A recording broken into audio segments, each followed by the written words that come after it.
All right, what's cracking, YouTube? Welcome back to Myers Two-Stroke RC Garage. And today, guys, what we're going to do is we're going to go through this transmission together and do whatever servicing we need to do and, replace bearings or grease them, whatever we need to do. But that's what we're doing today. And what I've already done is I've already previously loosened all these fasteners because I had to heat a few of them because the Loctite and stuff. And you got to use Loctite on this stuff. And you got to make sure it's tight, otherwise that 71 Supreme will rattle everything loose. So, anyways, that being said, guys, I did a bunch of heating. I had to do a bunch of heating just to get the transmission out of the Vesla. So, anyways, what we're gonna be doing is taking this transmission apart and taking a peek inside, checking the bearings, greasing whatever needs to be done. The reason I'm doing this is I like to do this once a year with my big bore machine, because in the past I've learned the hard way, if you run it too much and you don't do some maintenance on it, you're gonna pay the maximum price in the end. So what I mean by that is you're just gonna tear crap up. So why don't we start off first by taking the shock tower off, and you can see that I've already had to drill out one. I tried heating it and it was a button head. I hate those button heads. And it stripped out. I knew it was going to, and I had this apart last time, and I don't remember why I did not switch this from button head to a cap screw. I don't know. Maybe it has something to do with clearance. I don't think it does. But I think what we're going to be doing is switching this back to a castle head, or a cap head. So anyways, let's get this shock tower off. This rear shock tower off. I got my battery charged up this time. Seems like every time I go to use this, my battery is dead. What we got?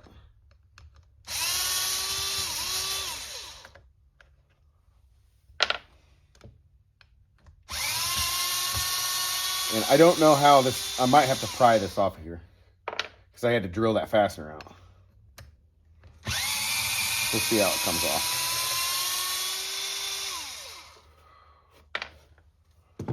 All right.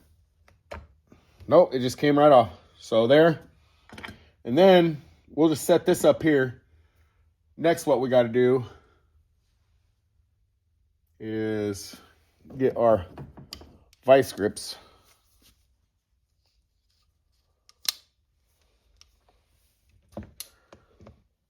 And we got to turn this out. Oh yeah, it's gonna be nice and easy to twist out. I don't know if I'm gonna have, it's probably just gonna be easiest to do it with pliers, but we'll twist this baby out.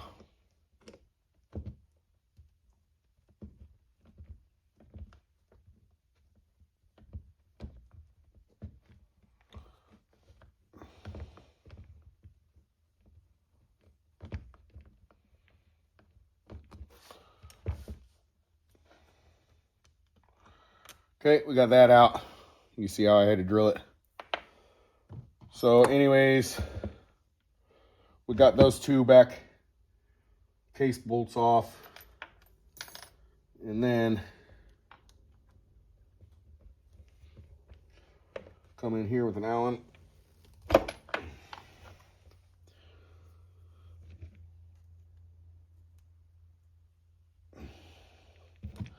Come in here with an Allen.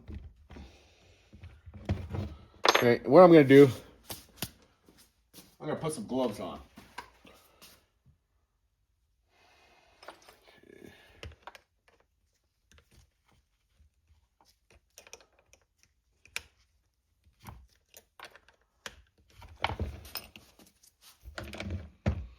Maybe this way you guys can see what I'm doing.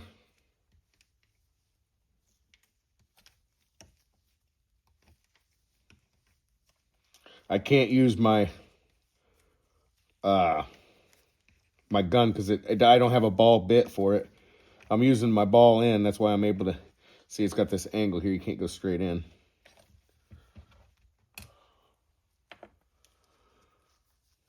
And back over here.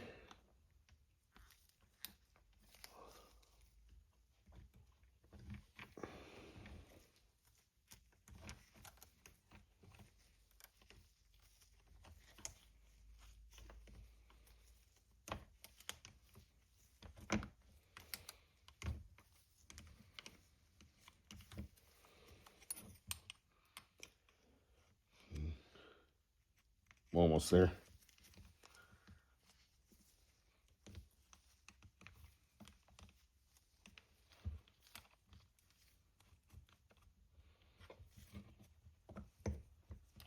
All right.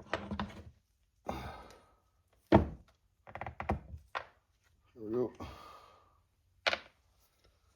So we got the differential out, or yeah.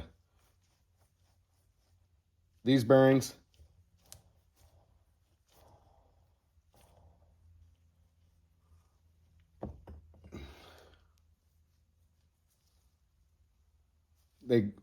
They are nice and smooth. So I'm gonna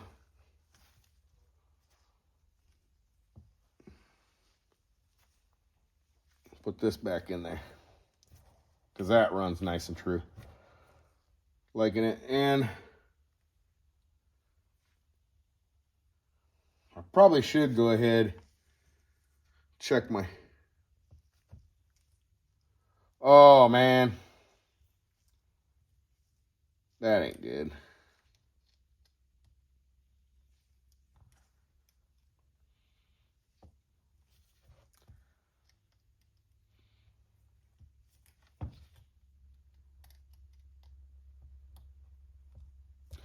So yeah, what I found is all those ring gear bolts on the differential came slightly loose. So that makes me wonder if the differential's low, because there is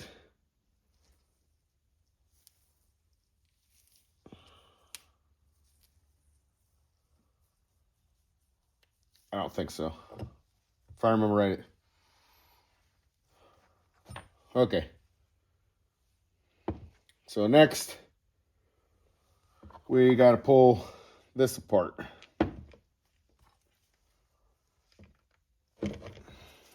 And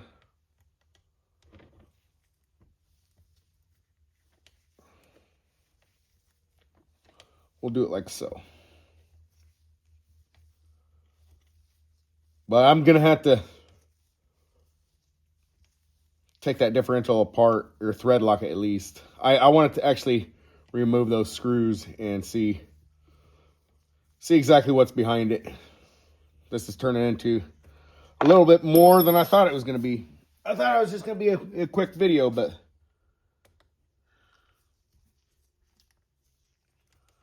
it's not looking like it. Okay. And take this guy out down here.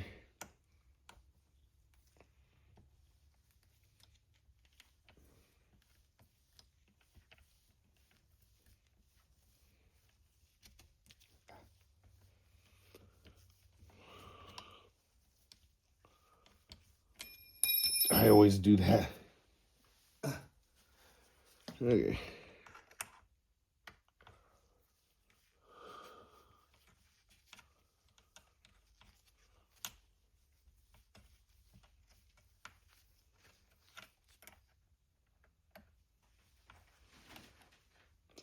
There we go. We got it.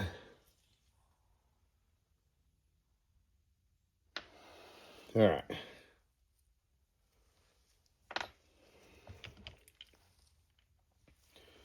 So now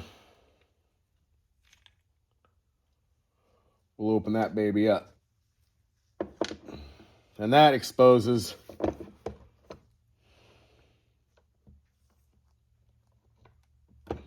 okay, so that exposes our idle gear.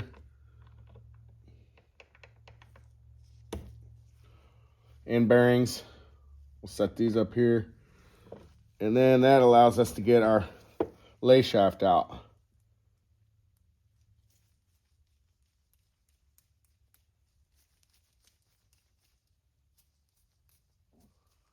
I think what I'm going to do, they feel really smooth. What I'm going to end up doing is just repacking them. Let's see what the idler bearing.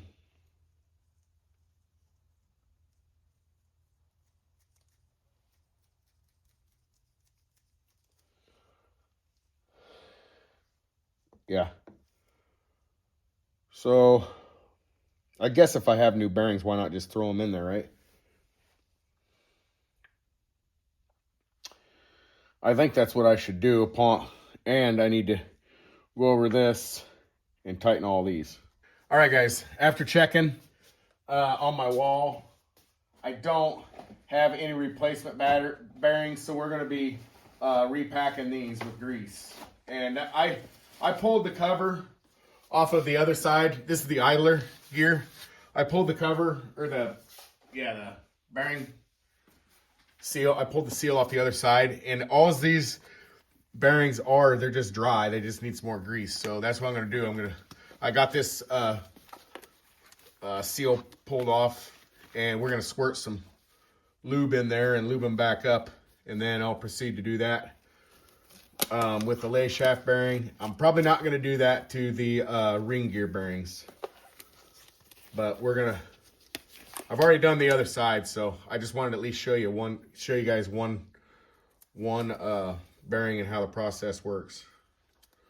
So first thing you got to do is you got to pop out your bearing seal. If you notice, here's my bearing seal. Let me see if I can get it to focus. There we go. And then if you can see in there, the seal's not there. So you can see the guts of the bearing. So, and then what I did was I just use a razor blade to pop it out, and I put it in between the race and the seal. It just takes a gentle pry, and it'll come right out. And so the next thing is we're going to be squirting some grease in this baby. And it doesn't take much at all. In fact, let me clean this off. I got some dirty grease on the end I don't want to be injecting my bearing with.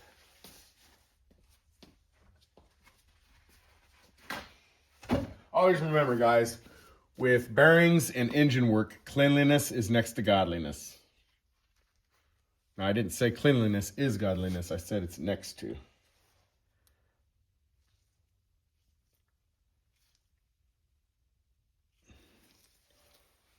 So we're going to just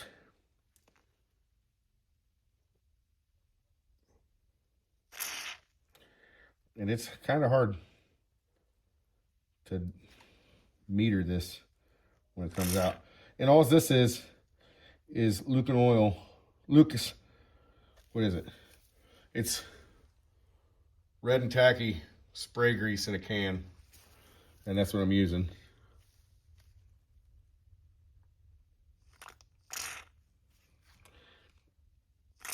And I'll just dab it in the corners like that. And then what I do is I pick it up and I try to massage it in there. Get it to go in there the best I can. Sometimes I pull it out and just keep kind of feeding it into that race while I'm turning it.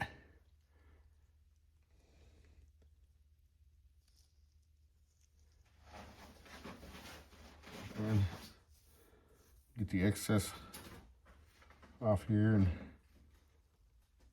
see if we can. There we go. That looks pretty decently full. So now we set that down. We just got to wipe our hands off. I already cleaned up the bearing seal. And once you guys see how easy this is, you'll probably be doing it yourself. So then the next thing you want to do is take your bearing seal and you just lay it on top and it snaps back in. That's all there is to it, guys. And that's how you can make your bearings live to see another day. And let's get all this excess grease wiped off.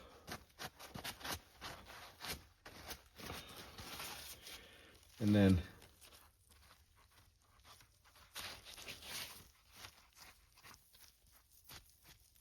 oh yeah, they roll like brand new.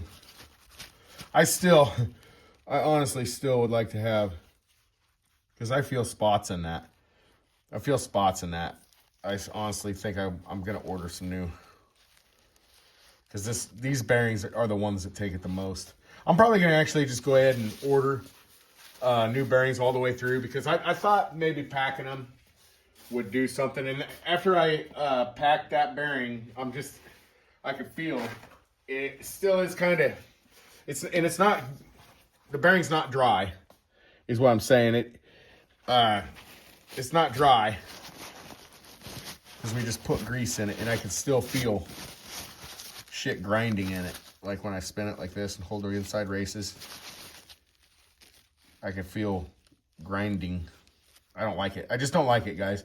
And this cover being 150, I think it's 150 bucks. It's probably 180. I don't know how much it is. It's not cheap. And I don't want to destroy this cover. And I don't want a bearing falling apart and then it going through the transmission and screwing up my gears or anything like that. Things will get expensive if I don't just do what I need to do. I wanted to pull it apart and service it. I thought I had bearings. I don't have bearings, so I'm going to have to order some. Anyways, that's what the story is. And while I'm here, I'm just going to order bearings for all of it. The whole entire, I'll probably order just a brand new Vesla bearing set is probably what I'm going to do. I have a few up here on my shelf, but I don't have the right ones. So I think I probably have a couple for the ring gear and stuff. But anyways, guys, I don't have enough parts to do everything. I just kind of wanted to show you that this is what I normally do before I go to replacing them. Is I'll try to pack them first, and then if they still feel grindy, yeah, I mean, it'd probably run. But I'd feel safer having a brand new bearing, guys. I honestly would. Knowing how much money I have wrapped up in all this stuff, I think it'd be just a better idea. Because those are ran one whole season. I didn't rip much, but I don't know. Try to feel it again. Let's see.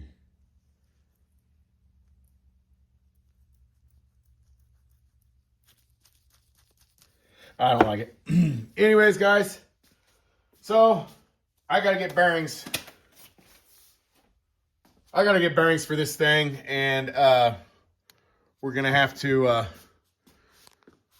I suppose, wait a couple days. I don't know if I'll get bearings before or after Thanksgiving. It's supposed to turn cold here, so I don't know how this is all gonna work. Anyways, guys, thanks for tuning in. Thanks for watching the video. If you liked the video, got something out of it, make sure you give it a thumbs up, comment, subscribe if you haven't already subscribed, and share the video. Let everybody know what's going on and how to service a transmission. So anyways, guys, don't forget, I will see you in the next one.